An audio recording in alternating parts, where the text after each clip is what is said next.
Okay, so I just want to make sure everyone can hear me okay. So could you put something in the chat box, just a hi or hello, let us know what the weather's like, let us know where you're coming from, just so we know you can hear us okay and there's no gremlins in the system.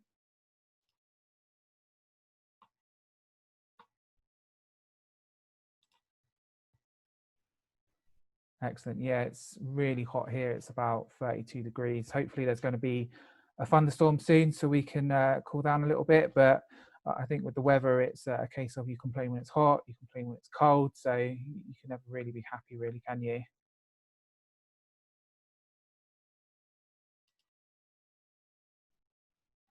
33 degrees. That's putting us to shame.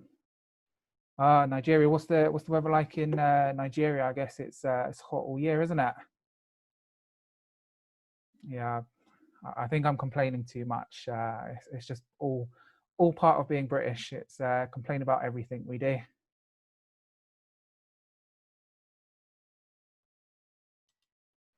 Fantastic. So we're going to make a start on the presentation. We're going to go through a few house rules and then sort of introduce you to ourselves, and then go through why we feel that automation is important and why actually now it's not such a barrier to entry as it was beforehand. So just to go through a few house rules, we will do a question and answer at the end. So if you do have a question, if you could put a Q in front of your comment, just so we know which ones are questions and which ones are just general comments, we'll be able to pick them up at the end and then go through them. The presentation should only take about half an hour, 45 minutes. So we understand it's a very busy time for accountants everywhere. So we don't want to take up too much of your time, and we want to give you the most valuable possible in a short amount of time.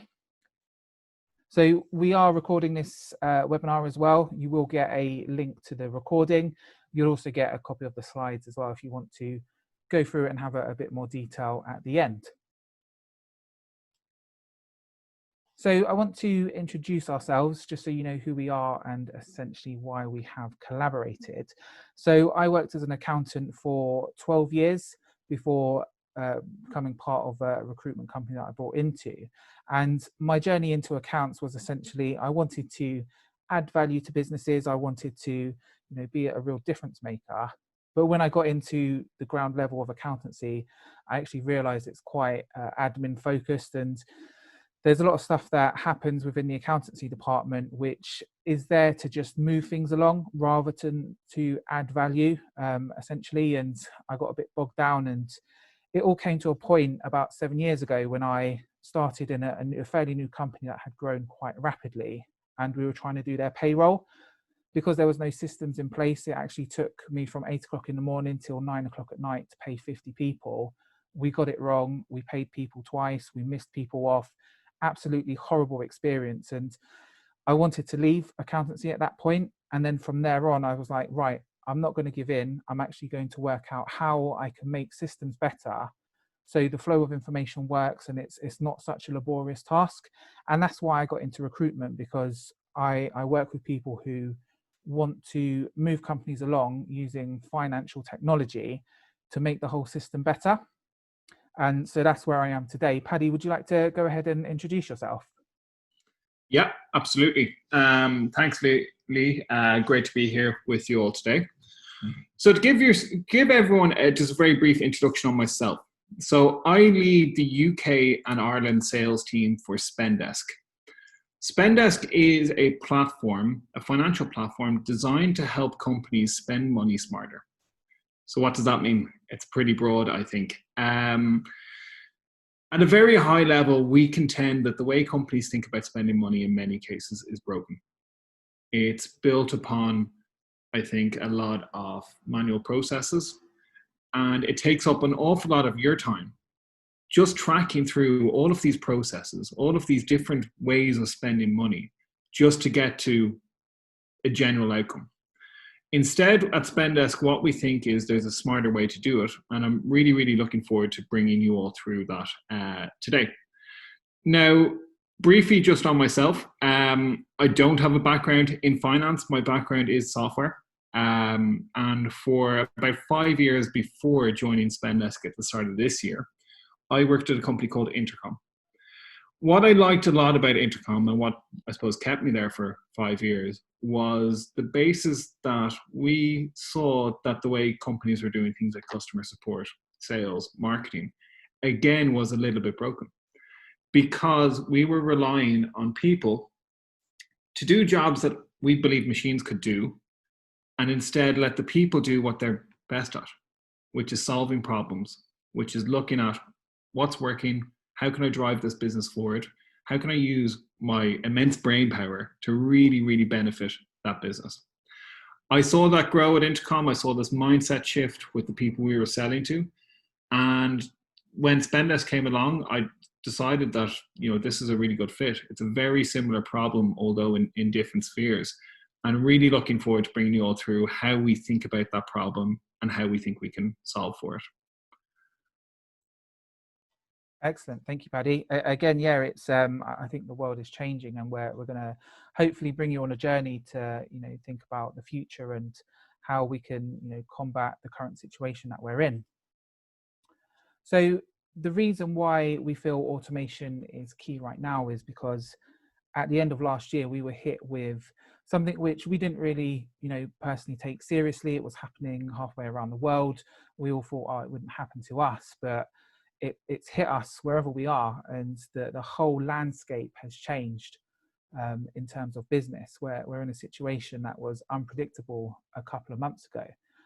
And what that means is companies' mindsets and companies' focus has now firmly been shifted to how do we survive. All the projects that we had in place, every nice little things that we wanted to do has completely gone out the window. But along with that is also the business as usual. It's companies are in a fight or flight state at the moment. So things are picking up, and things are sort of being left behind. And with regards to, the staff that work in the accountancy department, they've been off for essentially, 4 or 5 months worth of, of the year. And in that time, they've had time to, think about, what do I want to do with myself? Do I want to go back to the same company where everything's monotonous and day in and day out, it's just similar and doesn't really work for me? And historically, you could expect someone to leave your company within about 2.5 years, but actually it's predicted to be even quicker. And that high turnover of staff means that you're essentially going to lose your best asset when someone goes, which is the people. And although from a recruitment point perspective, I agree that the people that work in your business are the vital necessity of your business, if they're not using great systems and have fantastic automation in place, you're going to go through peaks and troughs with regards to the performance of your business. And what that means is a more agile approach is needed when thinking about the role that the accountancy within the business, what it plays. And so things are changing on a weekly basis. To give you an example, mid-July, we were happily going in shops without our face covers on, but come sort of, now, you're not allowed in a shop without a mask. And things change on such a rapid scale that what you have in place at the moment might not be strong enough to take you through. And that includes new ways of working. So a lot of people are actually working from home, or, working less hours. And the traditional processes in place where it was all manual doesn't necessarily work, because you can't just pop to Bob's desk to get him to sign for an invoice. You can't just, send an email and expect to come back, or, you'll chase them up physically. It's completely different. Whereas having the right system, having the right automation in place can handle almost any situation. And to give you an overview of what we mean, if you look at the finance function of a business on a very simplified basis, you have the CFO or finance director, which is focused on taking the business forward and taking all the information produced within the business and the external factors and coming up ways with, understanding how the markets are moving to take the business forward. You have the finance controller, which deals with the now, deals with how the money is being spent, how the resources are being used. And then you have quite a large amount of headcount and spend in the various accounting departments. And this would be purchase ledger, it could be credit control, it could be treasury. And these are all massive, massive parts of the team, which take up a lot of resources because they're doing a vital job. But we feel actually it could be used more wisely. And to give you an imagination, 90% of a team could be taken up with the various different accountancy department, which are dealing with historical transactions. So if you could manage that budget and slice off 10% whilst keeping the performance up, that's going to impact your bottom line greatly. And when you're going through COVID and situations change on a weekly basis, that could be a real impact to your business. So let's have a look at the problems facing accountancy teams. And this is coming from my own personal experience, as well as other people that I've spoken to who are going through the situation on a personal level. Within the accountancy team, as I said previously, it's quite a manual task. And for a lot of our industries, we're a service-based economy, but the way that we approach finance is quite manual. It's quite factorial. We get data in and we have to sit there and manually process it. And this takes a lot of time and a lot of resources. And what that means is that the people who are dealing with it, they're taking up all of their time chasing errors or chasing other people for information. And this leads to them feeling frustrated and feels like they're trapped in a job where they're not actually adding any value. They're just doing whatever it takes to, tick things along nicely. And what that means is they're getting frustrated. They start to feel apathy towards the role and don't really feel like they're progressing. And half of all the reason why people leave a job is because they feel like there's no progression. And to give you a personal example, when I had my son, I left the town that I was living in and went completely different, went to a completely new location, and I had to get a job in order to sort of feed my family. And I was in a situation where I got a job in a purchase ledger or sort of team, and the systems that they were using were so awful. I only lasted 2 months. And if you think from a manager's perspective or from any type of person who is in charge of the headcount or HR, it's quite expensive getting people in, and for them to leave because your systems aren't up to par can really damage your bottom line.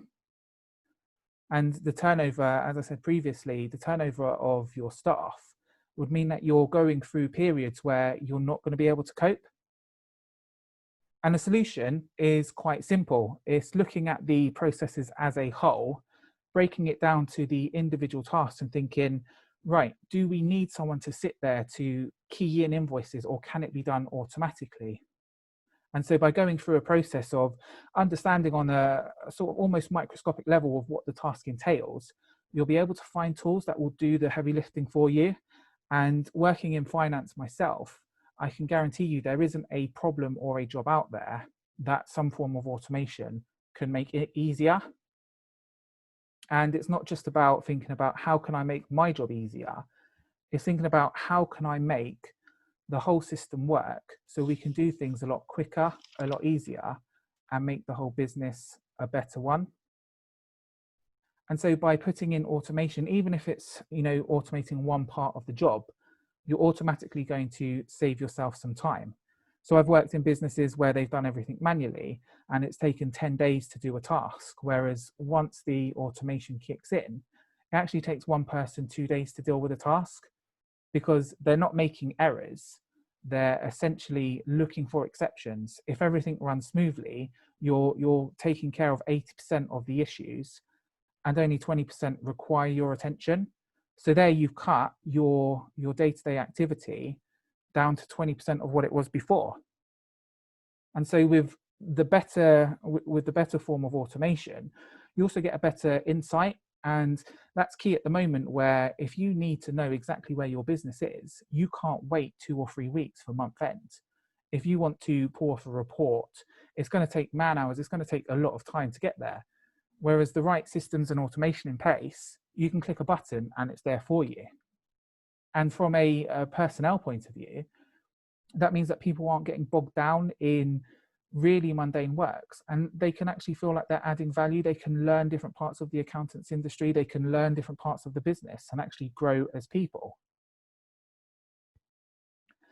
Now, what this means for your business is that you can scale. So if you're working in a company and you've got, for example, 100 members of staff and your expenses are taking a week to process, there'll be some growing pains if you were to add another 50 people to your team. Whereas if you've got automation in place, It doesn't matter if you add another 50 people, it doesn't matter if you add another 1,000 people, because you're only dealing with the exceptions. And if you're running a firm of accountants like I have beforehand, it means that you'll be able to take on new customers because you're not actually spending a lot of time on the manual stuff. You put in a process and then the system takes care of itself. So it means you're growing exponentially. And that means when you're coming out of COVID, you're competing against companies who don't necessarily have these systems in place. So whilst they're shrinking and whilst they're worried to essentially grow, you'll be in a prime position to take market share because you have these systems in place. You can attract the best talent. You can, attract the clients because your way of doing things is better than your competition. So there are many different processes that you can automate. And as I said beforehand, any task which involves a person, there is a solution out there that can essentially take the brunt of the mundane, boring work. So what we're going to do is I'm going to go through one that I've implemented myself, and I'm going to pass over to Paddy to go through the accounts payable side. So at the moment, cash is king. There's not a lot of it about with people getting a bit afraid to, grow their business. So everything slows down, spending's been cut. So really credit control is vital at the moment. So let's have a look at what you can do essentially today to improve on your credit control using automation. So before we jump into it, I just want to give you a sobering fact. The average credit terms offered to your customers is around about 2 weeks. So for example, if you've invoiced someone at the beginning of the month, you should be expecting the money by the end of this week. In terms of payment terms, people don't pay their suppliers until about 2 months after the invoice has been issued. So essentially you're bankrolling another company for about 6 weeks because they're not paying you on time. And there are, of course, issues externally. So there's issues with that company being able to spend, but there's also stuff that you can do internally to make the whole process a lot quicker so you can actually get paid quicker. So if we start from the very beginning, having invoices automated so they go out on day one is essential in this day and age, because you're not just competing for someone's attention with other companies, you're actually competing for their attention from everything else, from Netflix, from eBay, from everything. If you look at the way Amazon do their business, I can order something and have it tomorrow. If I order something from your company, I expect the invoice right now. I expect the goods right now. So you're actually competing with a wider range of competitors. So by having a system in place, which means as soon as someone spends money with you, an invoice goes out to them directly, you've already started the process, rather than letting someone buy something off you, but not invoicing them for another week. And then we move on to effective invoice chasing. Now, I've worked in credit control, and I know a lot of the time you're sending sporadic emails or you're making phone calls to try and get people to pay invoices. But what you're actually doing is just moving the bar along to try and get them to pay a lot quicker, but it doesn't always work. And invoice chasing is a process that you can so easily automate. You can actually get part of your accounts program to send out automatic chase up letters right away. And a cadence that I use is usually chase the invoice a week before it's due as a gentle reminder, just to make sure everything's okay. And then start chasing the invoice sporadically sort of over the next couple of weeks to make sure that they are getting in on time. And that way you're not relying on a person to remember to email them, to remember to manage their workload. It's done automatically. And lastly, we move on to the holy grail, which if you run your own business, you know that chasing up payments is not just a time zap for you, but it's also, quite a daunting task. So by setting up automated payments that once an invoice has been issued, you can get that payment sent to you on the day that it's due, will completely eliminate the need to chase up or to go backwards and forwards, because you know that the payment is coming to you. And you can use systems like Go Cardless to integrate with your accounts package to get that done automatically for a couple of quid a month. So those are 3 ways that you can automate your credit control, and it's something that you can do right now. So I'm going to pass over to Paddy now to take you through the purchase ledger. Thank you very much, Lee. 1 second, and I shall share my screen. Cool. So let me know. I hope everyone can see my screen. So as Lee's described is I suppose, the accounts receivable side of things and the benefits that come when you do really automate that process and remove some of the manual work that is involved with that. Now, the other side of the coin is really your spending process. So your outgoings, your accounts payable. And this is an area that companies have struggled with from however long companies have existed, really, in terms of this general problem that for most people, it is difficult to spend company money. 1 second. Just want to make sure that.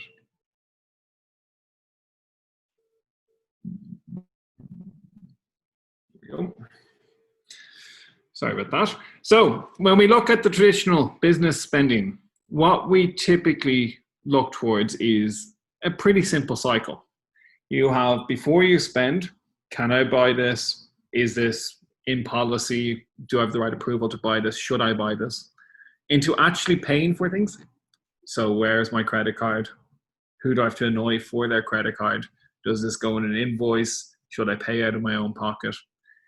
And that all leads into this reconciliation process, which from anyone with a finance background probably shudders at the word, because typically what it means is a lot of data from a lot of different sources, all put into one big gnarly spreadsheet that we then upload into accounting software, and typically take anywhere from 5 to 7 days for a lot of businesses. That's in a month-end process. Your month end is taking a week, which is always really surprising, I think, when people really think that through.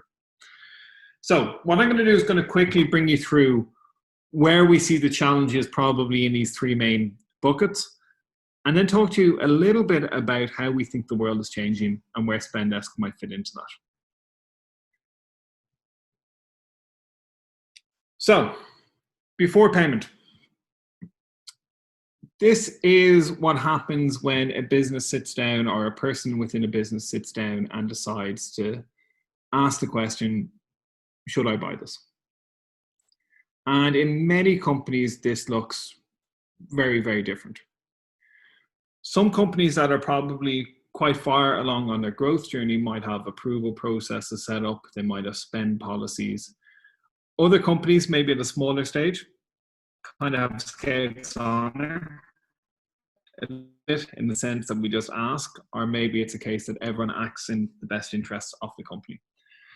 Regardless, this causes a huge amount of issues because there is no defined process in place. One thing that Spendesk actually helps companies out with is a very simple thing, which is managing software subscriptions, for example. What we find is a lot of companies have a lot of redundant software subscriptions. And this is one thing I saw at my previous role.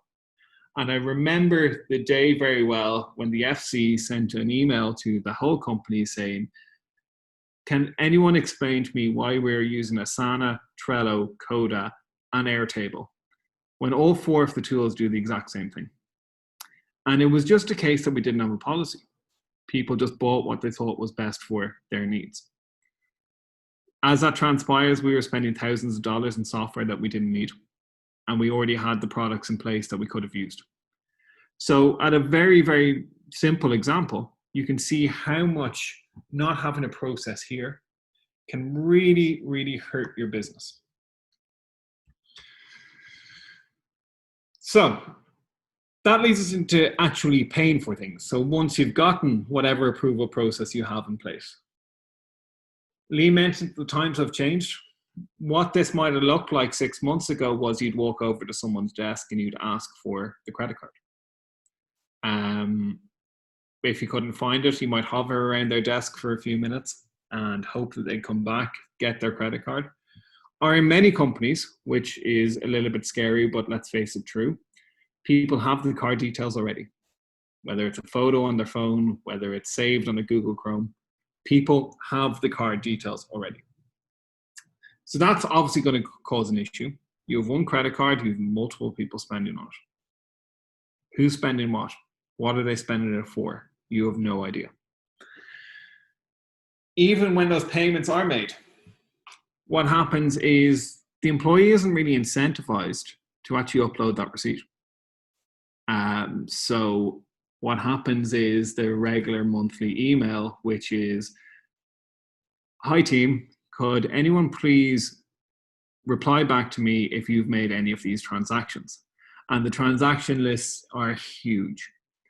They're 15, 20, 100 lines of different transactions because we've one shared card and we've 20 people using it. Not only is that taking up time from the finance team, it's also taking up time for your team, your sales team, your marketing team. And there's a lot of stuff that they could be doing that I think could be more beneficial. Second thing that Lee actually mentioned as well is there's opportunity right now. And one thing, without having easy access to payment methods, one thing that comes from that is lost opportunity. Whether it's your marketing team getting a great deal on some Google ads, whether it is your finance team looking to buy a new tool, if they don't have access to easy company cash, they might have to pay a higher price. Right now, cash is king, so having easy access to payment methods is vital. And then finally, probably one thing that is quite important to note is where companies have kind of tried to solve this before is what we call out-of-pockets. So the employee actually pays for it, and they claim that back from the company. Now, this has happened a few times with, this has happened in most companies. Most companies have some form of out-of-pocket expenses. And although what they do is incentivize correct receipt collection, they incentivize the employee to do a lot of the work, there's a couple of things that happen here. First of all, most employees will spend 3 hours on the last day of the month doing their expense reports. We like to think they do them as they go, they don't. The second thing that happens is more a cultural issue. And this is probably more of a deep thought here, is when you ask yourself, what type of company do I want to build? What type of company am I proud of? Am I proud of a company where we expect people to spend their own money to build that company? And in many cases, the answer there is no. So that is more issues that come from the way we decide to pay for things today. Then we get to the reconciliation piece. As I mentioned, the shorter time, where people kind of think about this at the end of the month. As soon as they finish it, they feel an air of relief and then an air of fear, looking forward to the next month. Where both on the employee side, they need to, if they're paying out of pocket, do their expense reports. But then it all comes to the finance team, typically from 5 or 6 different sources: credit cards, invoices, out-of-pocket expenses, anything else that you can imagine, that all come into the finance team, and they need to match them all up. They need to find all of the receipts. They need to make sure that every payment is accounted for in the right expense account. And then in many cases, they have to manually enter that into their accounting software. They have to figure out what they're going to do with lost receipts. And what probably happens is they have to reopen books at some point because someone decides to put in their receipts 3 months later.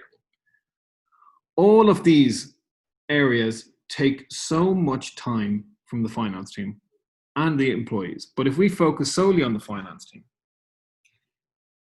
we don't employ finance teams, we don't employ financial managers, even accounts payable assistants, to look through Excel spreadsheets.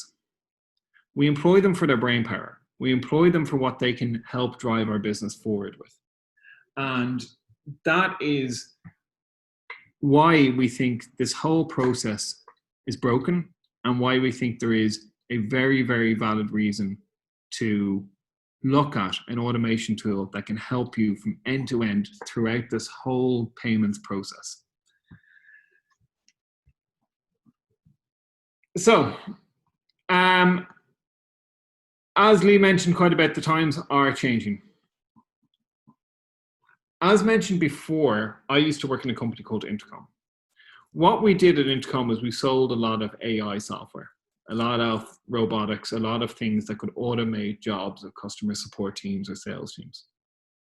But what we would always say is, this automation is not here to replace employees. It's here to augment them. It's here to make them better at what they do by freeing up their time to use their brain power to really drive a business forward.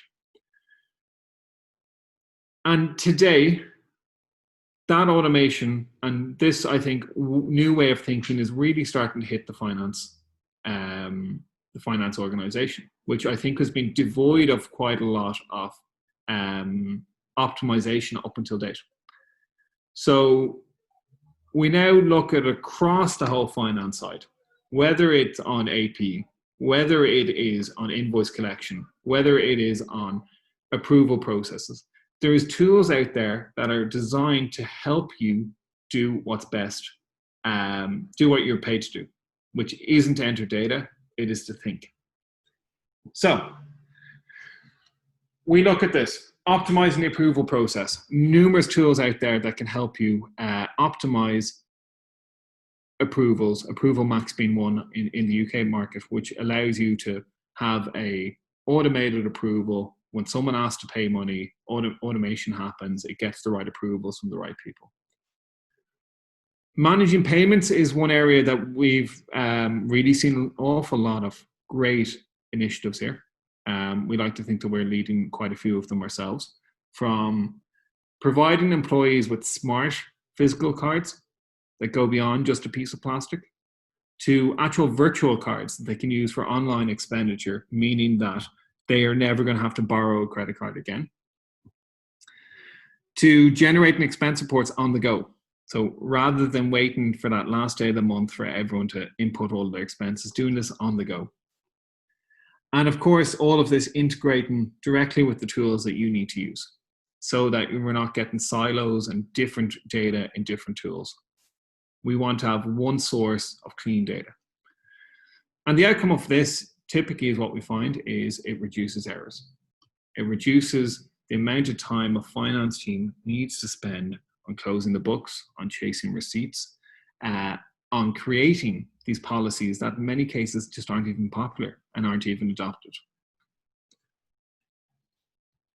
So when we think about automation through the AP process and through paying for things, there's a lot of different areas that you can automate. We think pre and post payment are two that are absolutely rife for automation right now. So on one side, we have, I think if we look at the right-hand side here first, approvals. So making sure that we've preset the spending limits for different team members. And if we divest that approval to managers, as opposed to CEOs or the finance team, it makes the whole process move a lot quicker. Now, what the finance team need instead is just visibility. See what payment was made and who approved it. At Spendesk, what we do a lot in this area is we give people unique cards, whether it is their own physical card or a single-use virtual card that then tracks automatically who's made the payment with what supplier and whether or not a receipt was uploaded. This also plugs into the approval flow so you understand exactly who was given the approval.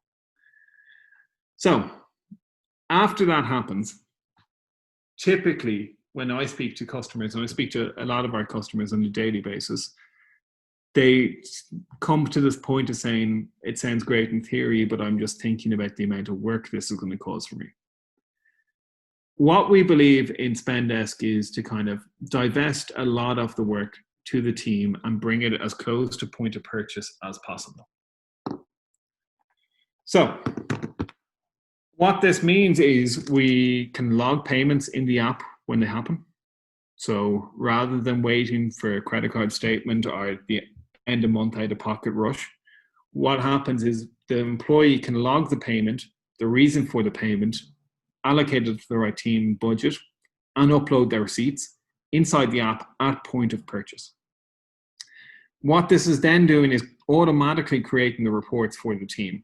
So the finance team can see in close to, when I say close to, within seconds, real time, what payment has just been made, what was it made for, who approved it, and what expense account is it going to. This whole process is then tied into your accountancy software, where you click one button or two buttons, depending on what software you use, and it is uploaded directly into your accountancy software. So what this ends up doing is that week that is taking you to close your books turns to hours. Now, there is a lot of tools out there. And if this is the first time you've kind of considered a tool into the area of kind of automating the money that you are spending, you have a lot of choice to look at. You have things across the board, whether it is tools like Expensify, who focus on automating that out-of-pocket experience, or even some of the advancements Amex are making are actually really exciting. But what we've seen at Spendesk, and why I think Spendesk exists, is what all of these tools mean is you're going to have to build a very, very in-depth stack. You're going to have 5 or 6 different tools, and we're still going to be ended up with the same problem of different data sources that are still going to give you, allow or make you take so much time at the end of the month to actually close off your books. So instead, this is where Spendesk fits in. What we like to think of ourselves as the only all-in-one spend management software that is used by businesses both big and small to really drive your full process on how you spend money. Whether that is the physical cards that you need to use, how you collect, the receipts, the reports, and all of the insights, to virtual cards to spend online, to your expense management. Someone's out in the field and they don't have access to a payment method. Allowing them to spend from their money, from their own money, and then get that reimbursed directly from Spendesk is something that a lot of our customers are saying this is one of the best experiences they've had with the tool. As I said, this integrates directly with all of your accountancy softwares and the tools that you use today, as well as allowing you to see real time who is spending what in your business, what are they spending it for, so that, going back to the point that cash is king, we don't have to wait till the end of the month to get a real time pulse check on what your business is spending right now and why.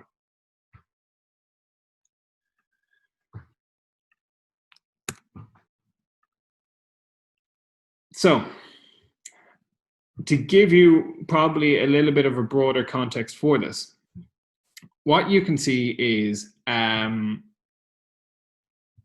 Spendesk sits very much in between your bank account and your accountancy software, where you can fund Spendesk from your bank account. And here you can do everything from control pre-approvals, approval processes, budget limits, spend limits, everything inside the software, to the actual payment, whether that happens on a physical card or a virtual card. And then finally, even bookkeeping within Spendesk, making sure that all of the right payments are attached to the right expense accounts with the corresponding receipt. And then it's just a case of exporting it directly to your accountancy software. So this whole area of spend through multiple different sources, what we're trying to do is capture it all within Spendesk so that you as a finance manager have one place to look for all of your spend. Now, Spendesk is about 4 years old at this point. And we are been lucky to grow quite exponentially in that time. And we've gotten to the point where we're actually working with companies big and small across Europe. So anyone from fast-growing tech companies like Deezer or Algolia to really, really small, companies who are just dipping their toe into the water that is financial automation. We really do feel like we have a solution for everyone to really allow them to automate all of the needless work that they're doing right now and spend time on what's really important, which is driving their business forward. So to sum up, on this call, if anyone on this call would love to see this product in a little bit more detail and understand a little bit more about where we can fit in, what problems we might be able to solve for you, because I do not want to sit here and suggest that we can definitely take away all of the problems that you're facing today. But if that is of interest, feel free to email me directly, patrick.o'neal@spendesk.com. We do offer all of our clients a free trial for the first month. And I'm very glad to say that 99% of them stick around for a second month because they see the benefits in month one. They probably have more of a challenge of figuring out where to spend their time because they do not have to collect receipts. They do not have to send emails to the team, and they do not have to spend hours closing the books. So that's all we got today. Lee, I think overall, if we're good to maybe open this up to a few questions, now might be a good chance to shoot into the chat. Yeah, sure. So we've had a question. How would you explain the problem with expense claims to a CEO who likes the fact that they prevent people from overspending?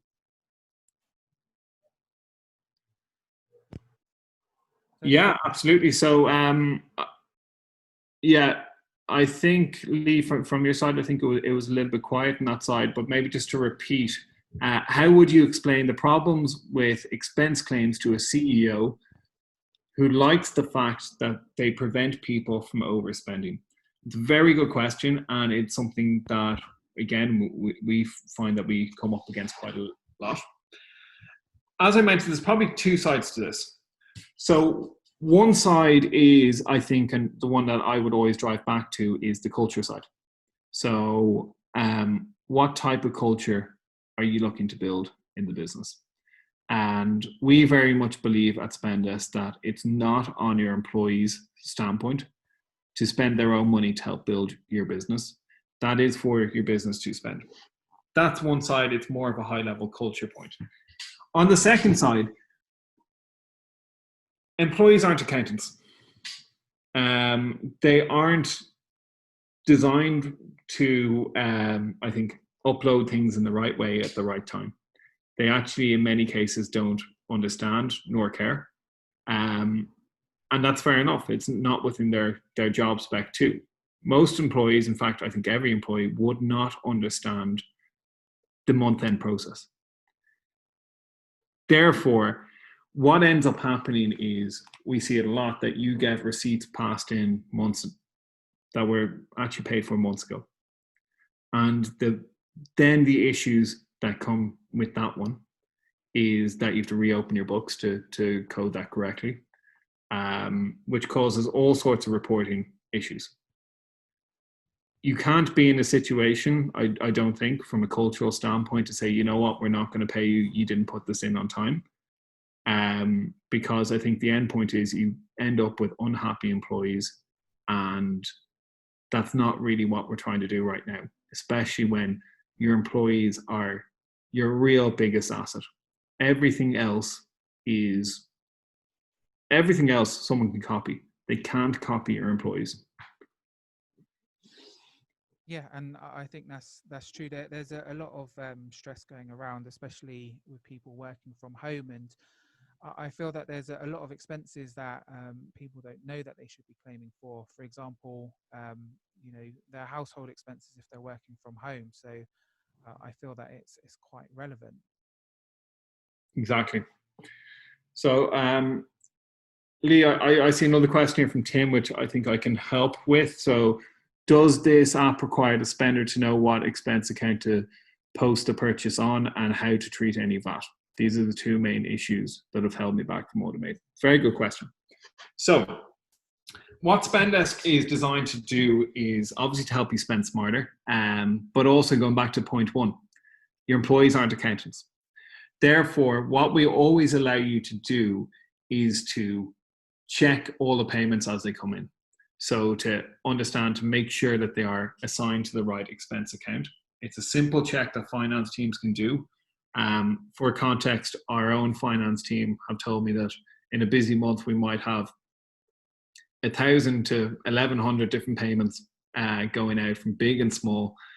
And we can close them very quickly because Spendesk allows you to quickly skim through all of the payments, understand what's rightly coded, what's wrongly coded, and with 2 clicks can fix that. We can also set up custom VAT rates so that we can treat, if you're working in different markets or if you have different VAT rates, we can make sure that we are always collecting the right VAT rate for each payment, meaning that it's going to give you a good opportunity to always claim back that VAT, which you'll be very surprised the amount of businesses that aren't claiming back a lot. Fantastic. And then we've got a question about the ledger codes, general ledger codes in a tool like Spendesk. Do you have to set them up every time you want to spend?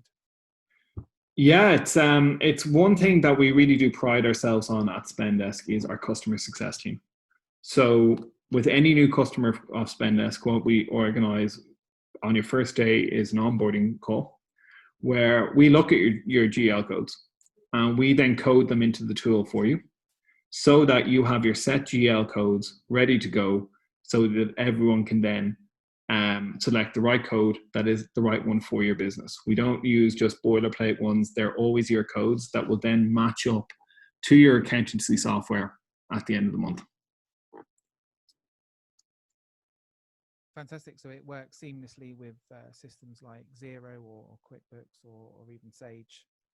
Exactly, yeah. So the way we typically work, like with Xero, we have a very slick integration. What would happen is you click one button, it sends everything across. With QuickBooks, Sage, NetSuite, what we typically work on is an export import. So we build out a custom export that looks the exact same as your ledger in whatever software you're using. You click one button in the software, it re-uploads it. So again, allowing you to make sure that nothing is out of the ordinary. Every system is kind of singing from the same hymn sheet. Fantastic. So we've had another question emailed into us. What do we recommend is the first thing to automate, especially with the sort of scatterness of our team and not being in the right sort of place at the moment? And I think that depends on what your biggest pain point is. If you've got a customer base where it's quite high value but low invoice, then it doesn't make sense to automate your credit control process if that's not an issue. Whereas if you've got hundreds of members of staff, all around the country, not in one place, then something like Spendesk or other sort of spending automation, I think, is a key. What do you think, Paddy? Yeah, I think you're dead right. I think there's always an important exercise to ask yourself, where am I spending the most time? Sit down, ask yourself, where am I spending the most time? What is taking up most of my headspace or my physical hours? And from there, I think you might get some good insights and answers. So look at where you're spending the most time. Look at what portion of that is time that you need to spend and what portion is rinse and repeat. Excel work, copy and pasting, these type of things. That's where I'd always start, is just asking myself, where am I spending the most amount of time right now? Yeah. Fantastic. Well, if there's no more questions, I think we'll let everyone go, sort of get on with the mundane accountancy task that you could soon be automating. If you would like more information about how sort of either Paddy and I can help, we'll put the contact information and just give you a little bit of information about how we can help you push your business forward, either from an automation point of view, or if you're struggling attracting the best staff that you want to get into live this new world of accountancy, then we'll put our information so you can actively get it. Fantastic. Well, thank you very much for everyone who has joined. And again, we hope you've taken value from this. Take care, everyone.